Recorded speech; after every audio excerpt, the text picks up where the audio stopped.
A lot of work gets to this point. And a lot of this work is directed by our executive director, and his name is Don Burgett, and many of you know him. I'm not going to do a lengthy introduction to him, but I have a few words that I think of when I think of Don. Great communicator, even-keeled, passionate, and calm. And to me, those are all great attributes of a director. So Don's going to come up here, share a little about some new work we've been taking on, a little bit about our past, and a little bit for our future. Thank you, Don.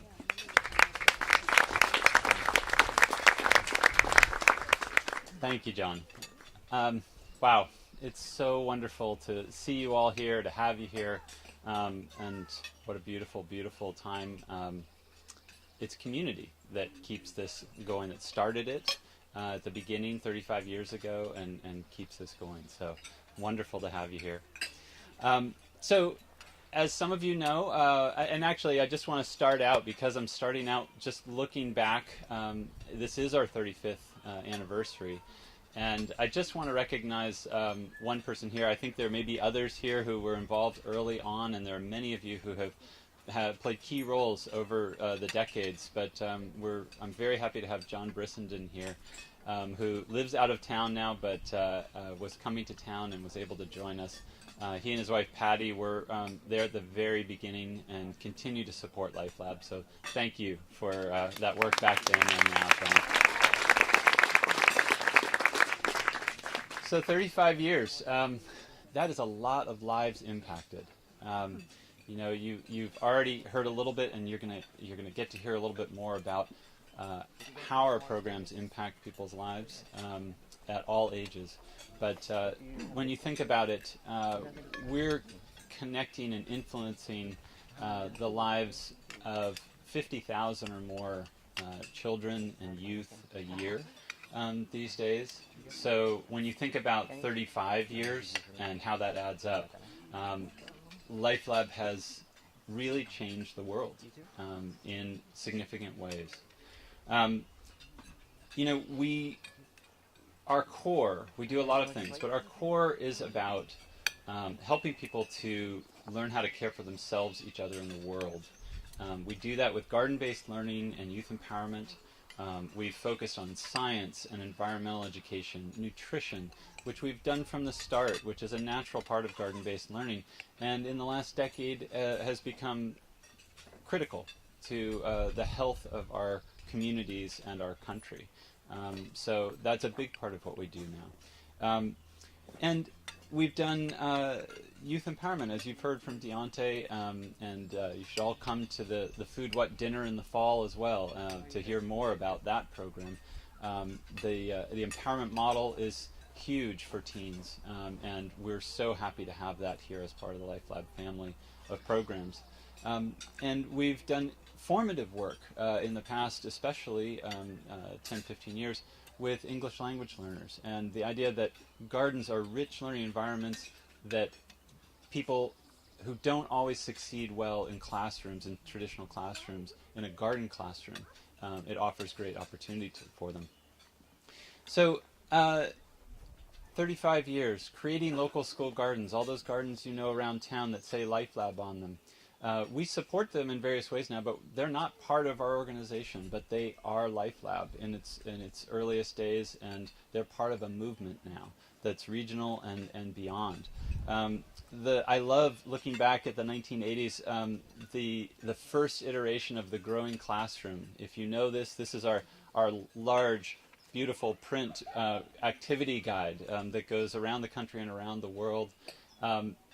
There's a handwritten version of it, the first published, shared out, and that's part of what Life Lab has always been about, is working out best practices and sharing them out to everyone around us. So you heard about a bit of that. By 2000, we're developing the garden classroom that you just got to enjoy in the reception.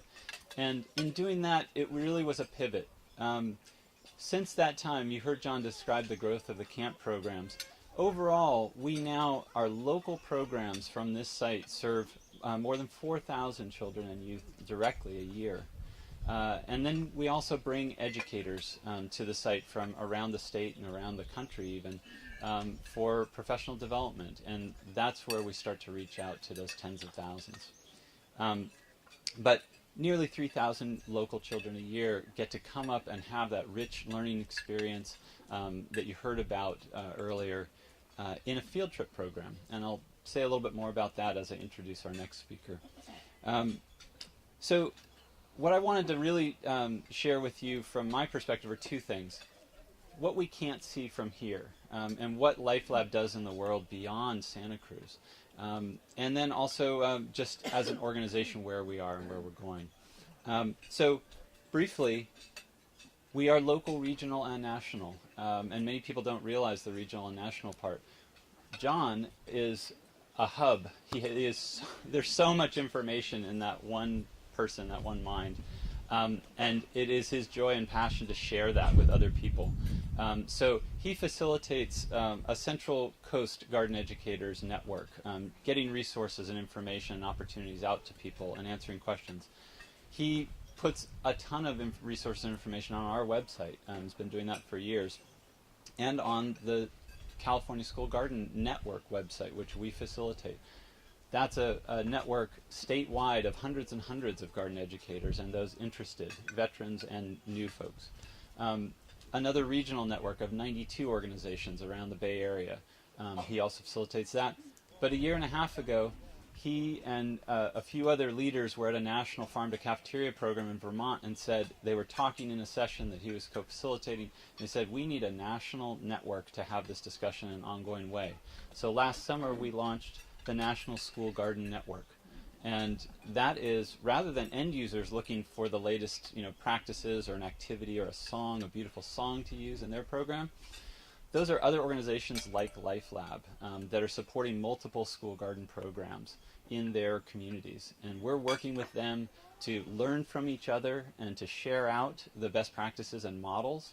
Importantly, models on how to sustain programs over time. How do you staff a program? How do you get a garden educator so that that one passionate teacher or parent volunteer who started the garden, who wrote the small grant and got it built, that it doesn't just sit and get weedy in a corner after a year or two because it's not connected to curriculum, and so the school can't support it. We bring in curriculum. We bring in programs that connect to the new Common Core Next Generation standards and make it a vibrant learning classroom. So this is the kind of work that Life Lab does and is able to do because of this community. Because this community started it here, modeled it here, and then looked outward in a continual way to see how we can improve what we're doing here. But doing it for 35 years puts us way ahead of most of the other places in the country. And now the wave is coming our way. And you'll hear more about that from Whitney, our education director, as well.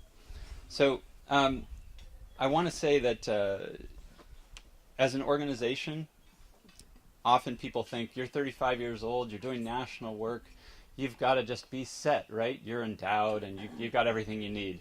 No. I just want to note that because the opportunity for you to give today and in other ways throughout the year is so critical to us. In one of the ways that we're really young is we've been good at times at getting grants to start programs or to do something new or to expand. But really sustaining an organization like this over time takes individual community support, and that's so vital to us. So thank you so much for being part of that with us. So another, I just want to end, because it's the perfect transition to Allie, by talking about the current and future, and I just want to use one particular program that is critical for us now. And beautiful is Food Corps. How many of you have heard of Food Corps? Wow, that's great, because it's young. It's 3 years old. It's a year old in California. This is an AmeriCorps service program nationally, and it was started by a great group of folks who said, we want AmeriCorps programs that will drive and support food systems education, sourcing of good, healthy food for schools, and developing gardens as garden classrooms and learning environments for kids in schools everywhere across the country. So they started in a few states, grew into a few more the next year, and we were waiting for them to come to California. John was in touch with them, of course, and Daron as well, our Food What director, knows some of the founders, and we were watching. And when they said, here are the next 5 states we want to hear from about partnerships, California was one. So we partnered immediately with the Community Alliance with Family Farmers, which is a leader statewide and nationally in farm-to-school efforts.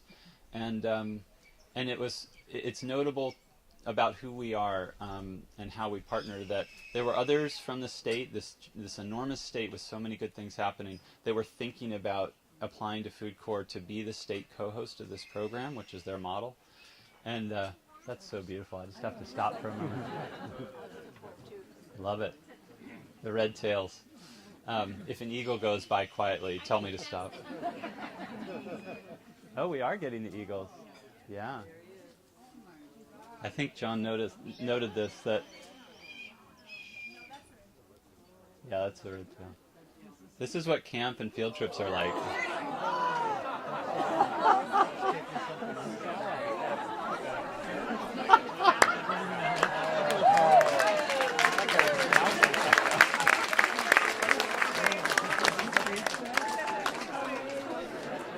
You've all had a camp experience now.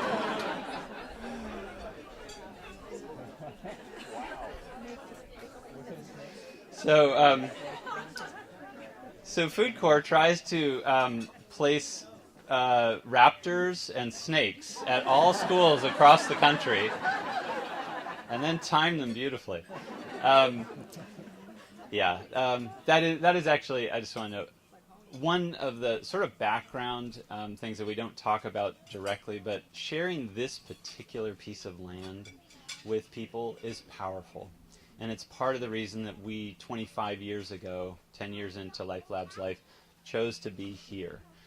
So in all, from 4 years old in camp to the teens in our Food What program, being here is that. So we're very, very happy and honored to share this. So Food Corps, yeah, you can't. Okay, so Food Corps, I just want to note, 15 states now, moving up to 17 states, I believe, this coming fall, and jumping from 125 service members nationally right now to 180, and with a plan to grow to 500 and then 1,000 to be in all 50 states. So it's been very exciting for us. It aligns beautifully to what we've been doing for years. And so we jumped in, and I was starting to say that there were other organizations, great organizations around the country, who were thinking of applying to be co-hosts. And when CAF and Life Lab said, we're going to do it, everybody backed out and said, you're the perfect people to do it. So what we've been able to do is bring the program to California, host it. We have service members in 10 different communities and school districts around the state, including 2 here on the Central Coast. And we have, beyond that, because of who we are and what we do, Food Corps has taken up our curriculum. They give a copy of the Growing Classroom to every service member around the country. And Whitney and John have been national trainers for when they gather for a week pre-service. Whitney and John are 2 of the 4, I believe, national trainers. They went back, that was in Portland. They went to Austin halfway through the year, just last month, for a reconnect again with all of those members, and they're going to be training the 180 members again in August. So again, the impacts of this program that started so small at Green Acres are huge these days and are going to get bigger and bigger and bigger. So in 2049, 35 years from now, our hope is definitely a thriving Food Corps program across the country. We'll still be working with partners, but there are going to be thousands of partners across the country that we're going to be sharing these best practices with and developing new curriculum and continuing to create this kind of opportunity in all communities across the country. So with that, I want to thank you again for being here, and it's my great pleasure to introduce our next speaker, Ali Lemmer. And I've been talking about food core and doing this toward Allie because it's part of Allie that she'll get to talk about. But Allie was, like many people on this campus, came through our internship program. And our field trips that bring those 3,000 students a year here, we have 2 Life Lab staff managing that. So that doesn't happen just on us. What those 2 staff, and Amy Carlson for a decade now in particular, do is they develop an incredibly beautifully structured program for the kids and for our interns. We have 45 interns a year, mostly undergraduates, but also community members and folks from other schools, that they lead the subgroups when the classes break out into smaller groups and head out onto the farm or into our garden classroom and into the outdoor kitchen. And that's how we run. But we're also, in doing that, developing the next generation of environmental educators, garden-based educators, nutrition educators, and inspiring people who, some of whom never thought of that as a career and now do it, and others who were thinking of it and it really launches them. So that was Allie's start with us, and I am happy to present Allie to you and let her tell you where that's taken her now. So thanks very much, Allie.